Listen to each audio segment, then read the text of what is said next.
नमस्कार दोस्तों, मैं सौरभ चतुर्वेदी दृष्टि आईएएस की ओर से आप सभी का अभिनंदन करता हूं। आज के सत्र में हम जिन विषयों पर चर्चा करने वाले हैं उसके अंतर्गत सर्वप्रथम तो हम जम्मू कश्मीर में आतंकवाद या अतिवाद की स्थितियों पर बात करेंगे, जिसके अंतर्गत पुलवामा की घटना और उसके बाद अनुच्छेद 370 के हटने के बाद बन सकती हैं, इस बारे में चर्चा जरूरी है। मेरे विचार से आतंकवाद पर हम 2 क्लासेस कर चुके हैं, तो ये आतंकवाद पर एक तीसरी क्लास के रूप में होगी, यानी टेररिज्म भाग 3 के अंतर्गत। इसके अलावा यदि समय रहता है तो हम राज्येतर कारकों की भूमिका सुरक्षा चुनौतियों में, इस विषय पर भी चर्चा करेंगे कि सुरक्षा चुनौतियों में राज्य कारकों की और राज्येतर कारकों की क्या भूमिका होती है या हो सकती है। जम्मू कश्मीर के संदर्भ में भी राज्येतर कारकों की भूमिका एक महत्वपूर्ण विषय बनकर उभरती है। यहाँ ये देखने की जरूरत है कि कैसे भारत की सुरक्षा चुनौतियों को हमारे पड़ोसी देश या पड़ोसी देशों से जुड़े छद्म संगठन, आतंकी संगठन, एनजीओज वगैरह चुनौती प्रदान कर रहे हैं। ठीक है, तो सबसे पहले हम बात करते हैं terrorism in Jammu and Kashmir. Jammu and Kashmir में आतंकवाद, ये हमारा विषय है, आतंकवाद जम्मू एंड कश्मीर में। इसके अंतर्गत सबसे पहले एक पृष्ठभूमि है जिस पर हमको बात करनी पड़ेगी, एक बैकग्राउंड है। ठीक है, बैकग्राउंड के बाद जो दूसरा हिस्सा इस पर होगा उसमें ये चर्चा की जाएगी कि कौन कौन से वो कारण हैं जिन्होंने जम्मू एंड कश्मीर के आतंकवाद को बढ़ाया है या इंटेंस किया है। तीसरे स्तर पर हम जम्मू कश्मीर में आतंकवाद के दुष्प्रभावों को देखेंगे। फिर हम ये जानने की कोशिश करेंगे कि जम्मू कश्मीर के आतंकवाद में नई प्रवृत्तियां क्या हैं। इन नई प्रवृत्तियों में टेरर अटैक्स को नए तरीके से अंजाम दिया जाना है, जैसे पुलवामा है, यह हमारी रणनीति है इनसे लड़ने की। और इसके बाद भविष्य की राह क्या है। इन 5 हिस्सों पर जम्मू कश्मीर के आतंकवाद पर चर्चा की जानी चाहिए। तो let us first start with the history, जिससे आप मोर और लेस परिचित होंगे। आपने कई वीडियोस में, कई क्लासेस में जम्मू कश्मीर के एकीकरण की कहानी सुनी होगी, तो मैं उसी कहानी को अपने संदर्भ में छोटे रूप में आप तक पहुंचाना चाहता हूं। ये यदि जम्मू एंड कश्मीर की वर्तमान भूगोल को दर्शाता हुआ मैप है, ठीक है, तो इसके अंतर्गत ये वाला एरिया पीओके कहलाता है, पाक ऑक्यूपाइड कश्मीर, और ये वाले इलाके को हम अक्साई चिन के नाम से जानते हैं। ठीक है, तकनीकी रूप से ये सारा क्षेत्र और यहां पर भी ये जो क्षेत्र है ये हमारे नियंत्रण में नहीं है। तो वास्तविक स्थिति में हमारा जो नक्शा है वो जिस तरीके से दिखाई देता है, यहाँ पर वो सियाचिन नामक क्षेत्र है जो दुनिया का सबसे ऊंचा युद्ध स्थल माना जाता है। पीओके की राजधानी मुजफ्फराबाद है और यहीं पर हमारी सबसे ऊंची चोटी काराकोरम में K2 या गार्डविन ऑस्टिन स्थित है। ठीक है, ये वो क्षेत्र है जो हमसे 1948 में ले लिया गया, या आप कह सकते हैं कि 1948 में जब कश्मीर हमारे साथ जुड़ा तो यह क्षेत्र हमारे पास नहीं था।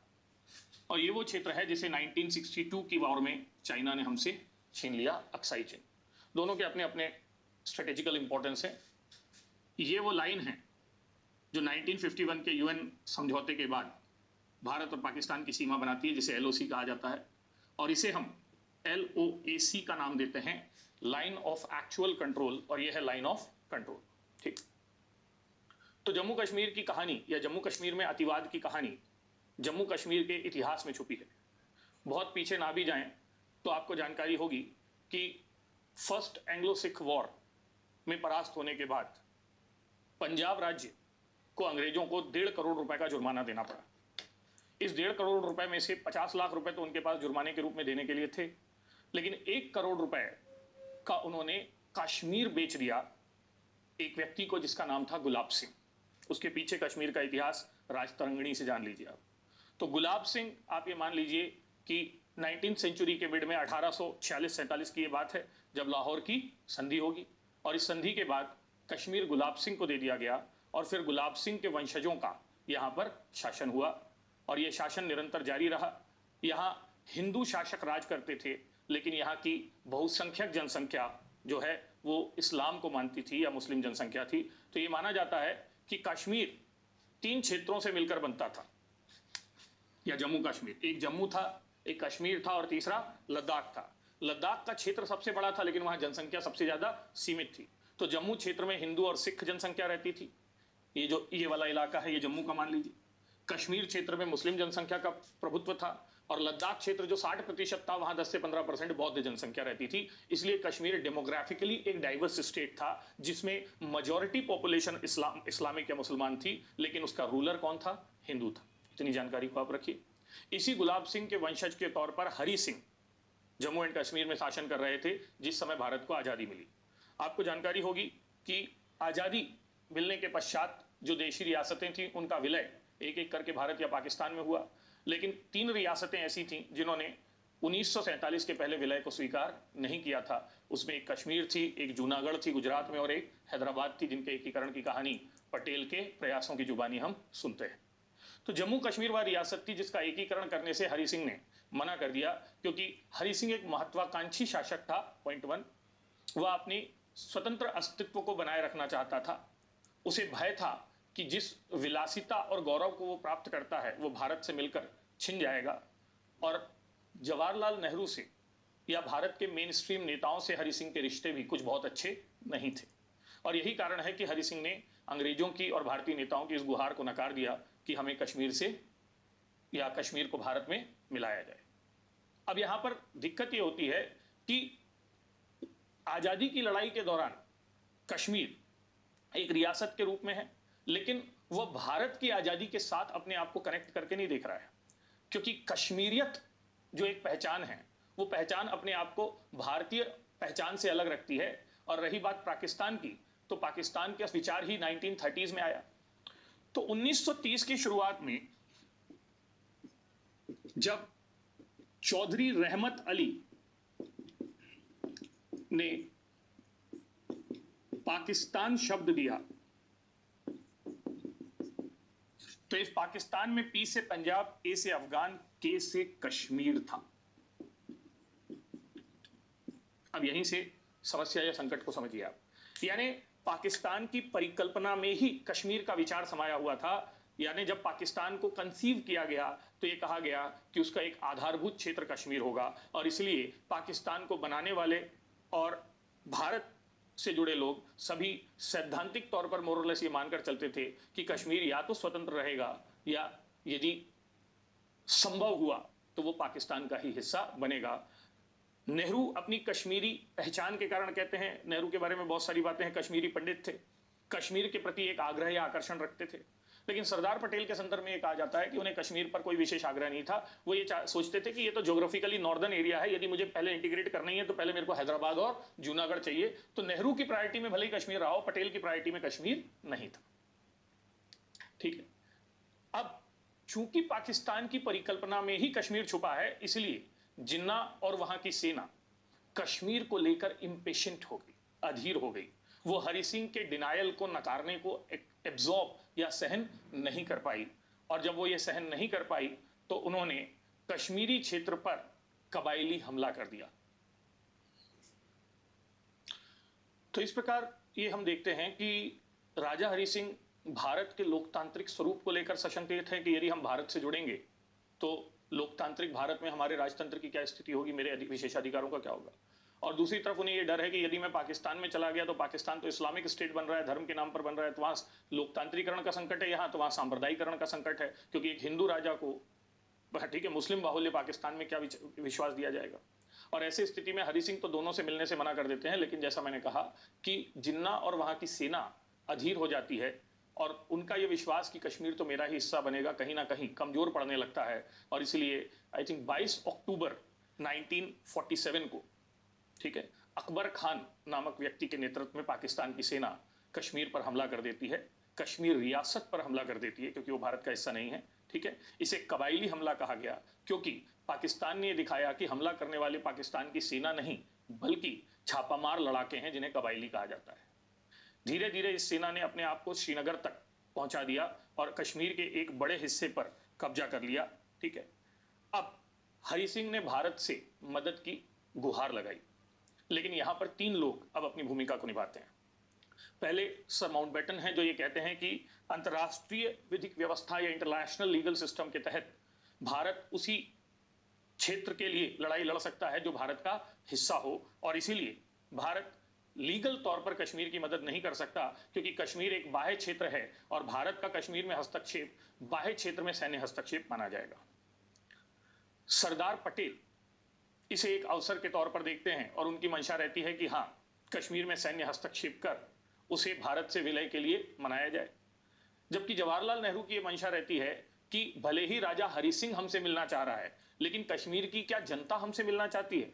और कश्मीर की जनता को उस समय शेख अब्दुल्ला के प्रतिनिधित्व में देखा जाता है, यानी शेख अब्दुल्ला नेशनल कॉन्फ्रेंस जिन्होंने 1937 के करीब बनाई थी, वो उस समय कश्मीरी जनता के सबसे प्रमुख प्रतिनिधि रहते हैं।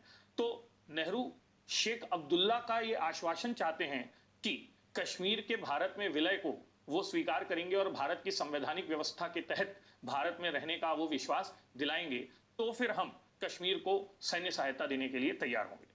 और इसीलिए जब कश्मीर के मुख्यमंत्री मेहरचंद्र महाजन नेहरू से भेंट करते हैं, तो नेहरू नेशनल कॉन्फ्रेंस के नेता शेख अब्दुल्ला से अंतिम बात करने के लिए उन्हें रुकने कहते हैं।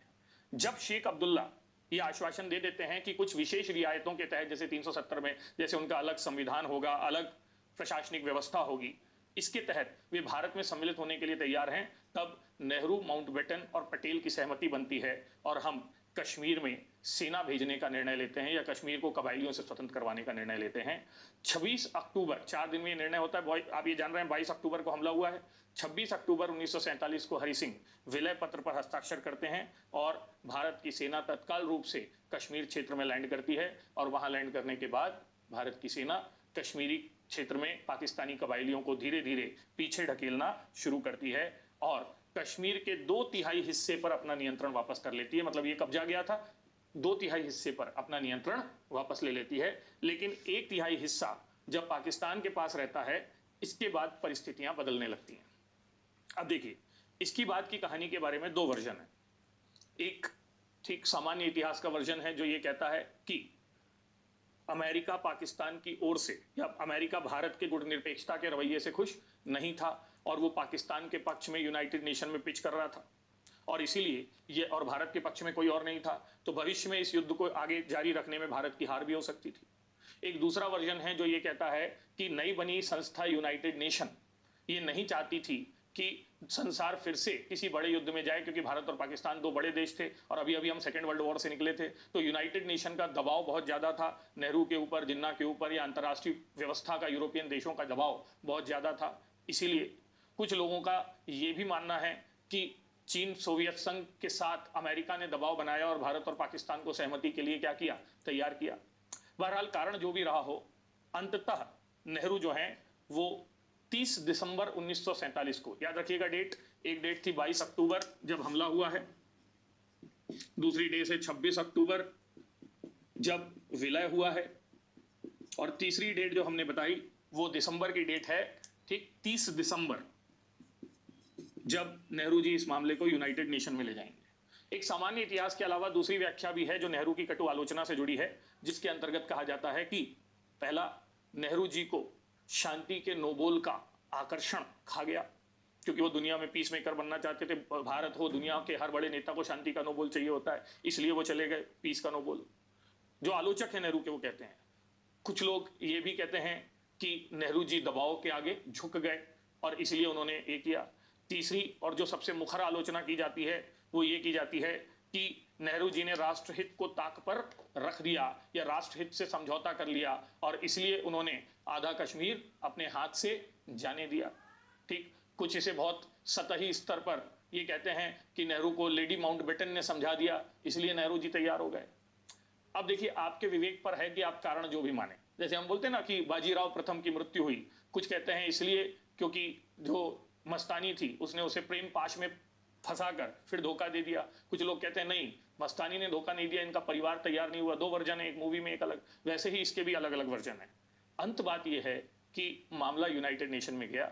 यूनाइटेड नेशन में उस समय अमेरिका का प्रभुत्व था, जो भारत की, नेहरू जी को विश्वास था कि यूनाइटेड नेशन भारत के पक्ष में ही मत देगा। क्यों नहीं देगा वो? क्योंकि ये विलय पत्र में तो हमारे को मिल चुका है, प्रॉपर्टी का डॉक्यूमेंट हमारे हाथ में है, ये प्रॉपर्टी हमारे नाम पर है हरि सिंह के विलय पत्र में।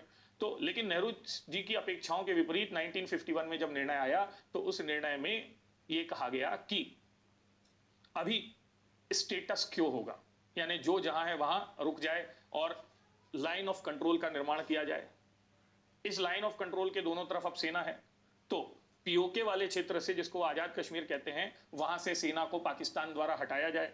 दूसरी बात, पहला एलओसी बनाया जाए, दूसरा पीओके से सेना को हटाया जाए, और तीसरा भारत ने जैसे वादा किया था वो इस क्षेत्र में जनमत संग्रह करवाकर जनता से ये राय ले कि वह भारत में रहना चाहती है, पाकिस्तान में रहना चाहती है या आजाद रहना चाहती है। अब देखिए, ये सब जानते थे पाकिस्तान कभी यहां से सेना हटाएगा नहीं, तो भारत कभी जनमत संग्रह करवाएगा नहीं। तो 1951 में जो स्टेटस को बना, वो स्टेटस को आज भी जारी है, और ये वाला हिस्सा अभी भी पाकिस्तान के नियंत्रण में है। भारत की सेना बार बार, भारत की संसद ने बार बार ये प्रस्ताव पारित किया है, अभी रिसेंट 2004-05 में भी किया था कि पीओके हमारा अभिन्न हिस्सा है और हम इसे लेकर रहेंगे। अब लोग आशा भरी निगाहों से मोदी जी की तरफ देख रहे हैं कि शायद वही वो व्यक्ति हों जो इस हिस्से को हमको वापस दिलवाएंगे, क्योंकि इसके पहले जो एकमात्र साहसी प्रधानमंत्री इंदिरा गांधी मानी जाती हैं, उनके बारे में ये कहा गया कि उन्होंने पाकिस्तान से बांग्लादेश बनाया, अलग किया, उनके 90,000 प्लस सैनिकों को अरेस्ट किया, वो उसके बदले में पीओके को छुड़वा सकती थी। हालांकि इस बारे में भी अलग अलग मत हैं। इंदिरा गांधी के पक्ष वालों का ये कहना है कि वैसे ही आपने किसी का एक अंग भंग कर दिया था, अब आप दूसरे अंग को भी लेते तो हो सकता है कि स्थायी आतंकवाद, स्थायी शत्रुता या स्थायी विद्वेष हो जाता और इंटरनेशनल मंच पर भी हमारा विरोध शुरू हो जाता, इसलिए उन्होंने ऐसा नहीं किया। लेकिन इंदिरा जी के आलोचक कहते हैं कि इंदिरा ठीक जमीन पर जीती और शिमला समझौते के टेबल पर हार गई और पीओके को वापस पाने का एक अवसर उन्होंने खो दिया। ये भी एक आलोचना होती है, और इसलिए मैंने कहा कि अब मोदी जी की तरफ उम्मीद है कि शायद ये हिस्सा हमको वापस मिलेगा। इस हिस्से से जुड़ी एक मजेदार कहानी है, मैं आपको बताऊं। इस हिस्से में ये एक चोटी है जिसका नाम है केटू या गाडविन ऑस्टिन। एक बार मैं मेरे बेटे के साथ बैठा था, मेरे बेटे ने मुझसे पूछा, हम लोग एक मूवी देख रहे थे जिसका नाम था वर्टिकल लिमिट। ये एक मूवी है जो केटू की चढ़ाई पर है। आपकी जानकारी के लिए, केटू जो है वो गाडविन ऑस्टिन वो पहाड़ी है जिस पर पर्वतारोहण सबसे कठिन माना जाता है, बिल्कुल स्टीप पहाड़ी है। तो उस मूवी को देखते हुए ठीक मेरे बच्चे ने मुझसे एक प्रश्न पूछा, और यही प्रश्न मुझे लगता है कि आज भारत का हर नागरिक भारत सरकार से पूछना चाहेगा। उसने कहा कि if this peak is the highest peak of India, उसको पढ़ाया जाता है, then why the hell Pakistani army और helicopter is seen there. Vertical limit में होता यह है कि उस चोटी पर चढ़ाने के लिए जब पर्वतारोहियों को एक ऊंचाई तक लेकर जाया जाता है तो उसमें पाकिस्तान का हेलीकॉप्टर होता है, और वहां पर पाकिस्तान का एक मिलिट्री बेस भी दिखाया जाता है। तो मेरे बेटे ने मुझसे पूछा कि यदि ये भारत की सबसे ऊंची चोटी है तो फिर यहां पर पाकिस्तान का हेलीकॉप्टर और पाकिस्तान की सैन्य चौकी क्या कर रही है। यही सवाल भारत की आगे आने वाली नस्लें और वर्तमान नस्लें सरकार से पूछ रही हैं कि यदि ये हमारी सबसे ऊंची चोटी है तो ये पाकिस्तान के नियंत्रण में क्यों है, और यदि आपको लगता है ये तो हमारे नियंत्रण में कभी रही नहीं, और यदि आपको लगता है कि ये चोटी जो है अब हमारे नियंत्रण में नहीं आ सकती, तो क्यों ना हम अपनी जनता बच्चों को सही चीज बताएं और ये कहें कि भाई हमारी सबसे ऊंची चोटी कंचनजंगा है। कम से कम आने वाली जो पुश्तें रहेंगी, नस्लें रहेंगी, वो गलत मानचित्र और गलत तथ्यों के साथ तो बड़ी नहीं होंगी। मैं ये नहीं कह रहा कि ये मानचित्र गलत है, लेकिन मैं ये कह रहा हूं कि यदि इस और इस क्षेत्र पर हम अपनी संप्रभुता को देखते हैं तो हमें चाहे मरना पड़े, हमें चीन से ये क्षेत्र लड़कर लेना पड़ेगा। और यही पीओके के बारे में। और वरना इस तरीके से नक्शा बनाकर दिखाकर हम अंतर्राष्ट्रीय मंचों पर तो भारत की धमक बता सकते हैं, लेकिन हम अपने बच्चों को क्या जवाब देंगे कि ये जो दोनों भारत के सींग हैं वो सिर्फ दिखाने के हैं, वास्तव में तो ये हमारे पास है ही नहीं। क्यों हम अपने बच्चों को कह रहे हैं कि भारत की सीमा अफगानिस्तान से भी मिलती है, जबकि अफगानिस्तान के साथ हमारी सीमा पर कभी कभी हमारा नियंत्रण रहा ही नहीं, वो तो पीओके के साथ जुड़ी हुई है। और क्या आपको लगता है ये अक्साई चिन्ह मिल जाएगा? ये तिब्बत है, ये जिंगजियांग है, ये दो जगह है चीन की जहां अलगाववादी आंदोलन चल रहा है। चाइना ने यहां से सड़क बनाई है, कनेक्टिविटी बनाई है। इन दोनों विद्रोहों को दबाने के लिए उनकी सेना आसानी से इसको पैसेज की तरह यूज करती है। चाइना ने तो यहां तक ऑफर किया है कि भाई ये तो लद्दाख का हिस्सा था जिसको आपने बलपूर्वक ले लिया था, जब आप में ताकत थी आपने ले लिया, ब्रिटिश मैकमोहन लाइन या ब्रिटिश सरकार और तिब्बत के बीच समझौता करके। अब हम में ताकत थी, हमने ले लिया, अब आप में ताकत हो तो आप फिर ले लो। तो मैं यही कह रहा हूं, हम वापस आते हैं कि ये जो पाक ऑक्यूपाइड कश्मीर का मामला है ये तब से पाकिस्तान के पास बना हुआ है, और इसी पीओके में ढेर सारे आतंकी संगठन हैं जो भारत की सुरक्षा के लिए चुनौतियां यहीं पैदा करते हैं। यहीं टेरर कैंप्स बनाए जाते हैं, यहीं हमने अभी जाकर सर्जिकल स्ट्राइक की थी, यहीं पर आतंकवादियों को प्रशिक्षण दिया जाता है। ठीक, ये वो इलाका है जहां से पाकिस्तान भारत के खिलाफ आतंकी गतिविधियों का संचालन करता है। और इसलिए इस क्षेत्र पर नियंत्रण भारत की संप्रभुता और सम्मान के लिए ही नहीं, भारत की सुरक्षा के लिए भी बहुत जरूरी है। कोई रणनीति बनाकर इस क्षेत्र को वापस पाना हमारी मजबूरी है। इसके अलावा भी यहाँ सुरक्षा चिंताओं से जुड़ी दिक्कत अब और गंभीर हो रही है, क्योंकि इसी पीओके से होकर यहाँ पे एक काराकोरम पास है, काराकोरम दर्रा। ये दर्रा पाकिस्तान ने चाइना को दे दिया है, और इसी दर्रे से होकर cepa, comprehensive economic partnership arrangement जो है पाकिस्तान और चीन का, या वो जो चीन जो एक सिल्क रोड बना रहा है, जो व्यापार रूट बना रहा है, वो रूट यहाँ से गुजरा है। अब यहाँ से यदि रोड जाएगी तो सोचिए भाई, ये ऊंचाई से भारत की सुरक्षा के लिए कितना खतरा होगा। तो काराकोरम पास का चीन चाइना को मिल जाना और वहां से होकर कॉरिडोर का, इकोनॉमिक कॉरिडोर का निर्माण होना, ये भी हमारी सुरक्षा के लिए बहुत गंभीर चुनौती के रूप में माना जा सकता है। तो 1951 में जो स्टेटस को बना, उस स्टेटस को आज तक बदस्तूर या उसी रूप में जारी है, और इसके अंतर्गत आज भी जो बड़ा हिस्सा है जो हमारे किसका, कश्मीर का, वो पाकिस्तान के नियंत्रण में है। ठीक, और यहीं से भारत विरोधी गतिविधियों को संचालित किया जा रहा है। ठीक, इसके बाद पाकिस्तान, जो कश्मीर में आतंकवाद की जो कहानी है, वो वहां की राजनीति से जोड़कर देखी जानी चाहिए, यानी वहां की पॉलिटिक्स से जोड़कर देखी जानी चाहिए। यूनाइटेड नेशन का निर्णय आने के बाद, ठीक, आप ध्यान से समझिएगा, नेहरू शेख अब्दुल्ला समझौता होता है। नेहरू और शेख अब्दुल्ला के बीच ये एग्रीमेंट होता है कि आपको दिए गए वादे के अनुसार अब हम आपकी अलग संविधान निर्माण की स्थिति को स्वीकार करेंगे। और 1951 में जम्मू कश्मीर की संविधान सभा गठित होती है और उसके द्वारा संविधान का निर्माण शुरू होता है। 1954 में ये संविधान सभा, जो जम्मू कश्मीर की संसद भी है, अपने विलय को भारत संघ में स्वीकार कर लेती है, और 1957 से उसका अलग संविधान लागू हो जाता है, और इसी अलग संविधान के तहत उन्हें बहुत सारी विशेष अधिकार और रियायतें मिलनी शुरू हो जाती हैं, जिसके अंतर्गत सबसे पहले तो वहां पर अलग से एक प्रधानमंत्री जिसे वो वजीर आजम, और अलग से एक राष्ट्रपति जिसे वो सदर रियासत कहते हैं, वो चुने जाते हैं। तो पहला जो वजीर आजम बनता है वो बनता है बख्शी गुलाम अहमद 1957 में, जुलाई 57 में, और पहला सदर रियासत यानी राष्ट्रपति जो बनता है वो बनते हैं वही हरि सिंह के वंशज युवराज कर्ण सिंह। तो युवराज कर्ण सिंह वहां के राष्ट्रपति यानी सदर रियासत हैं, बख्शी गुलाम अहमद वहां के प्रधानमंत्री हैं, और वहां के सबसे लोकप्रिय नेता हैं शेख अब्दुल्ला। अब शेख अब्दुल्ला उस समय सत्ता में नहीं है, लेकिन शेख अब्दुल्ला नेहरू जी से किए गए अपने वादे से धीरे धीरे विचलन दर्शाने लगते हैं। शेख अब्दुल्ला की महत्वाकांक्षाएं बढ़ने लगती हैं। कश्मीर को जब वो पाकिस्तान के, क्या कहेंगे, भय से या पाकिस्तान के डर से बाहर कर लेते हैं, तो वो फिर कश्मीर की आज़ादी की लड़ाई के लिए सोचने लगते हैं। और यही कारण है कि नेहरू 60s में शेख अब्दुल्ला को जेल में डलवा देते हैं, जो उनके अच्छे मित्र थे, और उसके बाद उनका लंबा जीवन, आई थिंक 70s के मिड तक शेख अब्दुल्ला कहाँ रहेंगे, जेल में ही रहेंगे। ये कश्मीर की कहानी में आपने सुना भी होगा। अब शेख अब्दुल्ला जेल में हैं, और कश्मीर जो है वह एक भारत के अंदर स्वतंत्र रियासत के रूप में प्रशासित हो रहा है। 1970s का दशक, जब हम बांग्लादेश को अलग कर देते हैं, यानी पाकिस्तान के पूर्वी हिस्से को पाकिस्तान से छीन लेते हैं, ये दशक पाकिस्तान के, क्या कहेंगे, सैन्य हुक्मरानों के लिए, पाकिस्तान की गुप्तचर एजेंसी के लिए ठीक एक गंभीर चुनौती लेकर आता है, जहां वो ये निर्णय लेते हैं कि अब हम इसका बदला लेंगे। और बदले के लिए दो क्षेत्र चुने जाते हैं, एक चुना जाता है कश्मीर और दूसरा चुना जाता है पंजाब। और इसलिए आप देखते हैं कि 1970s के बाद से आईएसआई कश्मीर में अलगाववादी ताकतों को धीरे धीरे क्या देने लगती है, स्वर देने लगती है, प्रश्रय देने लगती है, महत्व देने लगती है।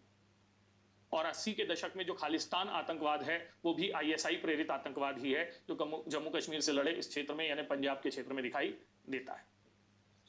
1980 के दशक में आईएसआई प्रेरित आतंकवाद पंजाब और जम्मू कश्मीर दोनों में सक्रिय होने लगता है। इसी दौर में कश्मीर की राजनीतिक परिस्थितियां भी बदलती हैं। शेख अब्दुल्ला अब 70s के मिड में आकर वापस से मुख्यमंत्री बनते हैं, लेकिन इस बार वो नेशनल कॉन्फ्रेंस से नहीं, कांग्रेस के मंच से मुख्यमंत्री बनते हैं। ठीक, आगे चलकर ये देखा जाता है कि शेख अब्दुल्ला के दामाद को मोटिवेट करते हुए 80s के मिड में कांग्रेस वहां पर एक नई सरकार की स्थापना करवा देगी, यानी नेशनल कॉन्फ्रेंस के अंतर्गत धीरे से क्या डाल देगी, फूट डाल देगी। इसका कारण यह था कि 80s की शुरुआत में शेख अब्दुल्ला फिर से कम्युनल होने लगते हैं, या पहली बार कम्युनल होने लगते हैं। शेख अब्दुल्ला को यह समझ में आ जाता है कि यदि कश्मीर को आजाद कराना है, स्वतंत्र देश बनाना है, तो कश्मीर में हिंदू मुस्लिम एंगल को अब यूज करना जरूरी है। और यहीं से 80s की शुरुआत में कश्मीरी पंडितों की तबाही की कहानी लिखी जानी शुरू होती है। शेख अब्दुल्ला का कम्युनल होता नेचर, ठीक, कांग्रेस द्वारा शेख अब्दुल्ला को क्या कहेंगे, कमजोर बनाते हुए सत्ता परिवर्तन, और उसके बाद 1987 के कश्मीरी चुनावों में 1987 के कश्मीरी चुनावों में की गई भरपूर धांधली, ये कुछ ऐसी घटनाएं हैं 80 के दशक की जो कश्मीर को ना सिर्फ सांप्रदायिक बनाती हैं बल्कि कश्मीर में आतंकवाद की कहानी भी कहने लगती हैं। 1987 के चुनाव में कश्मीर में यासीन मलिक, आपने नाम सुना होगा, सैयद सलाउद्दीन जैसे कई नेताओं ने चुनाव लड़ा था, लेकिन होता यह है कि राजीव गांधी फारूक अब्दुल्ला से गठजोड़ करके अपनी सरकार बनाने के लिए गुलाम शाह अहमद, जो मतलब उनके जो पहली सरकार थी या जो उस समय जो नेता लड़ रहे थे, उन लड़ रहे नेताओं को चुनाव से में जानबूझकर हरवा देते हैं या चुनाव से अपदस्थ करवा देते हैं और इससे मुख्य धारा की राजनीति से विलग होकर ये लोग हथियार उठाते हैं, ऐसा कहा जाता है। और इसी के बाद कश्मीर में कश्मीरी पंडितों के नरसंहार की कहानी भी 1987 के बाद शुरू होती है, जो 90s तक जाते हुए आपको दिखती है। 1990 के दशक की शुरुआत में कश्मीर जलने लगता है और कश्मीर के जलने के दो कारण हैं। एक, कश्मीरी पंडितों के खिलाफ किए गए आतंकी हमले, नरसंहार, ये इंटरनल सिक्योरिटी चैलेंज है। और दूसरा, कश्मीर में आतंकवादियों की नई पौध का तैयार होना, जिन्हें आईएसआई के द्वारा पैसा, हथियार, प्रशिक्षण सब दिया जा रहा है। और इन दोनों कारणों से 90s की शुरुआत में कश्मीर उबलने लगता है और इस उबलते हुए कश्मीर में ही हमें AFSPA, arm forces special power act को यूज करना पड़ता है। यहां से कश्मीर के प्रति पाकिस्तान की नीति सूडो वॉर यानी छद्म युद्ध की हो जाती है। वो पर्दे के पीछे रहकर कश्मीर को लगातार अशांत करने के प्रयास जारी रखती है। फिर 1999 में कारगिल के अंतर्गत वह कश्मीर में एक प्रत्यक्ष लड़ाई या सीधी लड़ाई भी लड़ती है। हालांकि इसे भी वही कबायली हमले की तरह वो कश्मीर के मुजाहिदीनों की लड़ाई बताते हैं, लेकिन कारगिल में ये सभी जानते हैं कि कश्मीर में पाकिस्तान के सैनिकों ने आकर भारतीय सैनिकों से लड़ाई लड़ी थी और फिर एक बार वो परास्त हुए थे। और इस तरीके से 1990 से कश्मीर भारत में सर्वाधिक आतंक प्रभावित क्षेत्रों में से एक क्षेत्र बन जाता है, जहां पर आतंकवाद की घटनाएं, सीमा पार उग्रवाद की घटनाएं, ठीक, अवैध आतंकियों को भेजने की घटनाएं, स्मगलिंग यानी तस्करी की घटनाएं, ड्रग ट्रैफिकिंग, आर्म्स ट्रैफिकिंग की घटनाएं, ह्यूमन ट्रैफिकिंग की घटनाएं लगातार बढ़ने लगती हैं, जो भारत की आंतरिक सुरक्षा के लिए चुनौती बनने लगती हैं। 2000 के बाद यूपीए गवर्नमेंट के दौर में ये प्रयास किया जाता है कि कश्मीर पर बातचीत के माध्यम से कोई समाधान निकालने की कोशिश की जाए, जिसकी पृष्ठभूमि वाजपेयी जी ने आगरा वार्ता के द्वारा बनाई थी। लेकिन लगातार होते हमलों के चलते ये संभव नहीं हो पाता कि कश्मीर की सुरक्षा के बारे में कुछ किया जा सके।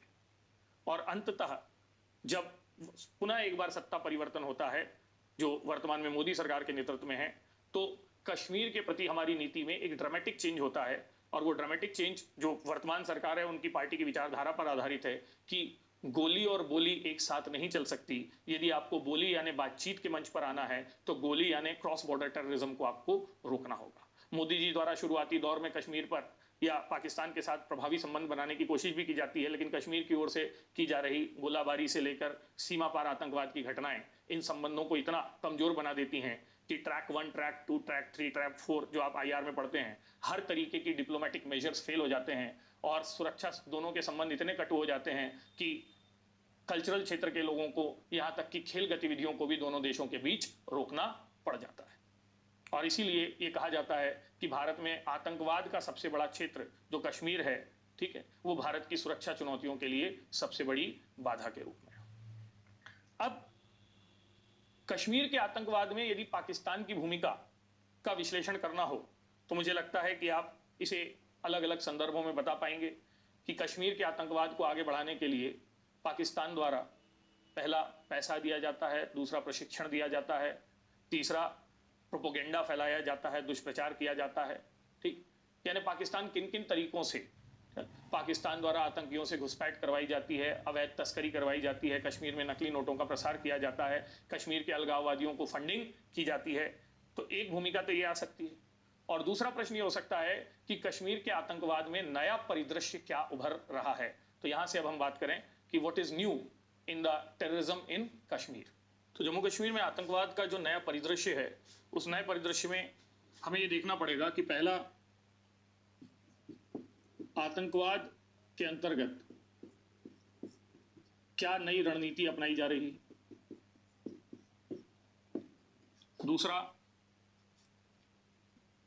काउंटर टेरर यानी उस आतंकवाद का जवाब देने के लिए क्या नई रणनीति अपनाई जा रही है। यदि हम कश्मीर के आतंकवाद में नई बातों की बात करें तो कश्मीर के आतंकवाद में जो नया आयाम जुड़ा है वो पहला ये जुड़ा है कि अब जो तालिबान, अलकायदा जैसे गुट थे, जो क्या कहेंगे आप, अमेरिका समर्थित कार्य करने के बाद बेरोजगार हो गए, वो कहीं ना कहीं जो इस्लामिक टेरर जो से जुड़े जो आतंकी हैं, वो अब कश्मीर के प्रति सक्रिय हो रहे हैं। दूसरा, आईएस, इस्लामिक स्टेट का प्रभाव भी कश्मीर के आतंक और जुड़ाव भी कश्मीर के आतंकी गुटों के साथ नजर आ रहा है। तीसरे लेवल पर यह देखा गया है कि कश्मीर के आतंकवाद में अब आत्मघाती हमलों की प्रवृत्ति, सुसाइड टेरर की प्रवृत्ति लगातार बढ़ रही है। ठीक। चौथी चीज, स्टोन पेल्टिंग, पत्थरबाजों के माध्यम से युवाओं को बरगलाने वाली जो बातें हैं, वो कश्मीर के आतंकवाद में नहीं है।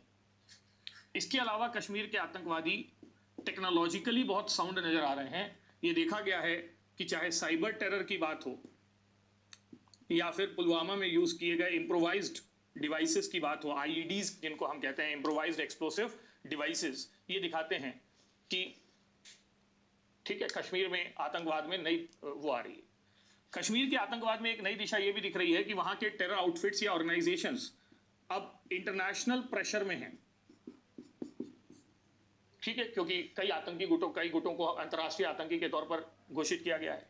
और यह भी नया देखा जा रहा है कि एफएटीएफ के प्रतिबंधों से लड़ने के लिए पाकिस्तान या आईएसआई अब नई रणनीति के तहत यहां पर जो आतंकवादी गुट हैं, उनको आतंकवादी नहीं, आजादी का मसीहा या क्या कह सकते हैं, आजादी की लड़ाई लड़ने वाले मुजाहिदीन, इन रूपों में प्रस्तुत कर रहा है और उन्हें नए नामों से संबोधित करके पुराने संगठनों को बदलने की कोशिश कर रहा है। यानी अपनी छवि सुधारने की क्या कर रहा है, वो एक तरीके से कोशिश कर रहा है। अब जब ये रणनीति है, तो इससे लड़ने के लिए भारत ने भी अपनी रणनीति में क्या किया, बदलाव किया। और ये बदलाव बेसिकली पोस्ट पुलवामा देखा गया। हालांकि सच तो यह है कि उरी इंसिडेंट के बाद से ही 2016 में उरी इंसिडेंट हुआ, तो 2016 के उरी इंसिडेंट के बाद से ही भारत ने पाकिस्तान या कश्मीर के प्रति कठोर नीति को अपना लिया था। और इसी कठोर नीति के अंतर्गत उन्होंने पहले तो ऑपरेशन ऑल आउट शुरू किया कश्मीर में, सारे आतंकियों को चुन चुनकर मारने के लिए। ठीक, अभी एक दिन पहले ही नायकू नाम का जो टेररिस्ट मारा गया है, ये कहा जा रहा है कि डोभाल जी की लिस्ट में ये लास्ट वो क्या कहेंगे लोन वुल्फ टेररिस्ट के तौर पर था, और अब उनकी लिस्ट या एक कोड वर्ड के तौर पर कहा जा रहा है ये पूरी हो गई। ऑपरेशन ऑल आउट के साथ हमने डिप्लोमेटिक वैक्यूम या डिप्लोमेटिक शून्यता की स्थिति को भी जन्म दिया। हमने पाकिस्तान के साथ अपने ज्यादातर टाइज जो थे